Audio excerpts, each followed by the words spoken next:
maa ngi leen di sant di leen gërëm ci seen teewaay soo gisee ma ñëw fii tey ngir waxtaan ak waa Sénégal waaye ak àdduna bi yëpp daf di biig ci guddi la télévision bi ñuy wooyee BBC génne benn émission boo xam ne dañ ma ciy taxal ay taxal yu am solo lool ci wàllu gazu Sénégal loolu moo waral ma ñëw tey pour waxtaan ak yéen pour wax point yi nga xam ne moom laa tënk léegi ci kàllaama nasaraan bi ci njëkk bi mooy ñi am seetlu tuuti dinañ gis ne ci wàllu Sénégal émission bi ñi mu waxal ñépp pour laaj leen seen xalaat mooy waa opposition sénégalaise ñu tànn ci nag opposition bi nga xam ne ñoom ñoo gën a xarañ ci attaqué yi nga xam ne dañ koy attaqué gouvernement Sénégal mooy opposition bi bañ dialogue bi mooy opposition bi yàgg di wax ci pétrole opposition représentée par Abdoul Mbaye Mamadou Diallo waaye ci seenu gëstu xam nañ ne yeneen ñaari nit ku ci mel ni Ousmane Sonko ak ku ci mel ni Thierno Alassane Sall bokk nañu ci ñi nga xam ne ñoom ñoo wax ak BBC jëflanteeg ñoom li ñu jaaxal mooy lu tax émission bu mel nii mën a am ñuy wax ci Sénégal interroger opposition bi waaye amul benn yoon bu ñu laajee waa société civile sénégalaise wala bu ñu laajee ay experts indépendants wu Sénégal lan mooy seen xalaat ci mbir mi lu dul li leen intéressé mooy jël avis ñi nga xam ne ñoom ñooy opposition bi loolu dafay wone clairement BBC fan la bëggoon a yóbbu mbir yi ñaareel bi mooy BBC dafa def faute bu mag joxe information bu dul dëgg ndax ci seen bëgg a yàq dem nañ ba ne contrat bi bañ ko signé sax population Sénégal yi dañoo mer ba dañoo manifester ci dëkk bi fépp contre Aliou Sall ak contre Franck Timis ñu daal di jël ay image manifestation dugal ko seen reportage may wax fii ci seen kanam ne man de Sénégal laay dund waaye mosuma gis fi benn manifestation contre Aliou Sall wala contre Franck Timis donc loolu fabrication de l'information la et c'est vraiment une honte de la part d'un média qui était réputé aussi sérieux que la BBC beneen bi mooy ci ñeneen ñi ñu laaj seen avis xàmmee nañ ci ku ñuy wooye Black Colwell koo xam ne Franck Timis la doon liggéeyal jote ak moom ba fu mu nekk nii seen jote sax dana yegg ci tribunal ma am yaakaar nag ni ku sa wujj di sëlëm doo set suñu bëggoon dëgg bi suñu laajee ñi nga xam ne ñu joteeg Franck Timis dinañ ko laaj moom wala ñu laaj ñeneen ñu ko jege waaye defuñu loolu ndax seen intention nekkul woon joxe information bu équilibrée. Quatrièmement nee nañu Franck Timis ba muy jaay wàllam BP daf ko jaayeeg lu tolloog 150 milliards francs CFA muy alal bu takku ma leen di wax fii ne xaalis boobu ak njaay moomu su fekkee ne ni ñu ko waxee noonu la amee man Aliou Sall xamuma ci dara fekkewuma ko ndax mosuma gis benn nit koo xam ne ci BP la bokk mosuma bokk ci ay waxtaan diggante Franck Timis ak BP kon mënumaa xam Franck Timis ak BP lan la ñu d'accord ak ñoom ñaar kan moo fay kan ak ñaata nga ko fay loolu tam bëggoon naa ko leeral juróomeel bi wax nañ sama salaire tudd ko ci émission bi may ñaawlu loolu ndax ku nekk sa salaire information personnelle la privée ba pare dañu préciser ci contrat boobu ne document bu confidentiel la kon ñoom ni ñu def ba am ko ñoom ñoo ko xam waaye jalgati nañ yoon bi ñu demee bay jël information personnelle u nit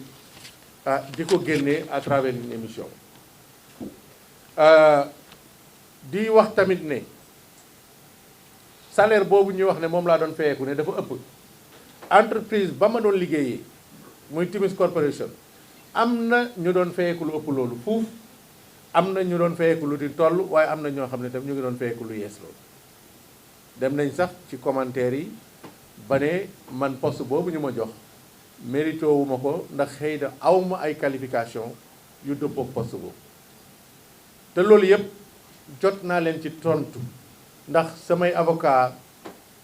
tontu nañ leen ci plusieurs fois won leen diplôme ya ma am njàng ba ma jàng ne weesu na sax di gérer ay bureau de représentation waaye intention bi moo nekkoon yàq deru nit ñi jaxase nit ñi moo tax ñu présenté wax ju poñ bu mujj bi muy juróom-benneel mooy te looloo sax am solo ci wax ji parce que yeneen wax yépp yu fi amoon la ñu ne Franck Timis dafa fay Aliou Sall lu tolloog 146 millions francs CFA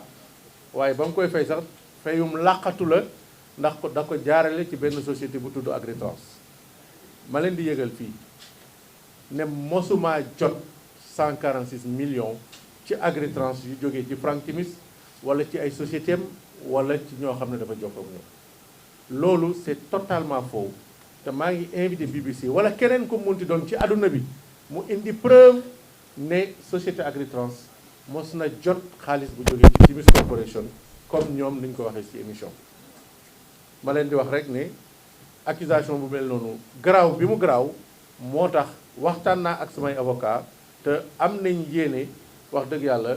dem fa mbaxana nekkee benn pour xool mbir mi nu mu war a yeggee loolu laa bëggoon waxtaan ak yéen di leen déglu nag xam yan question ngeen di posé jërëjëf. Merci, monsieur.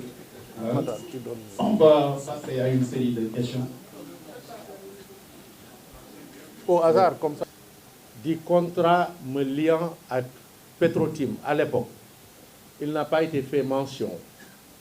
du poste de gérant du bureau de représentation. Il était juste fait mention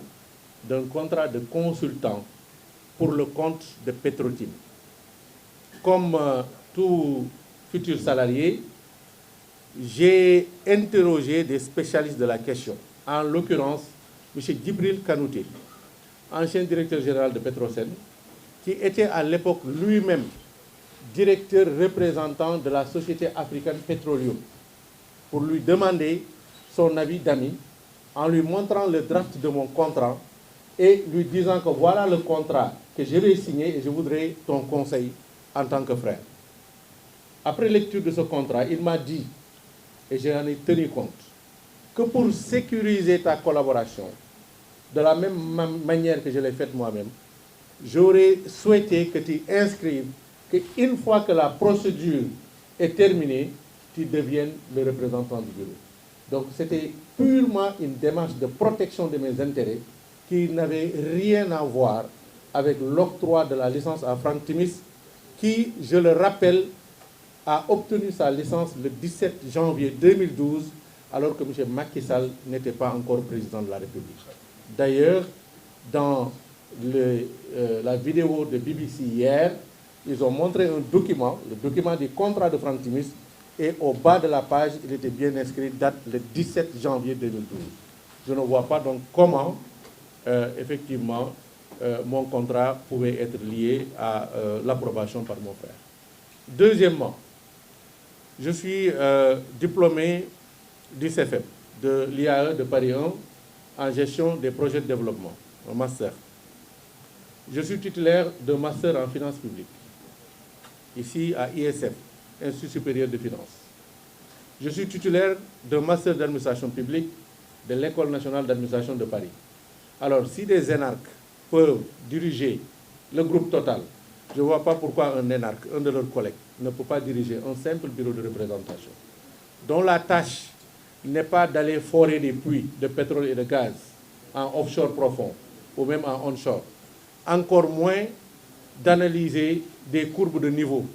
pour justifier l'existence de pétrole ou d'hydrocarbures.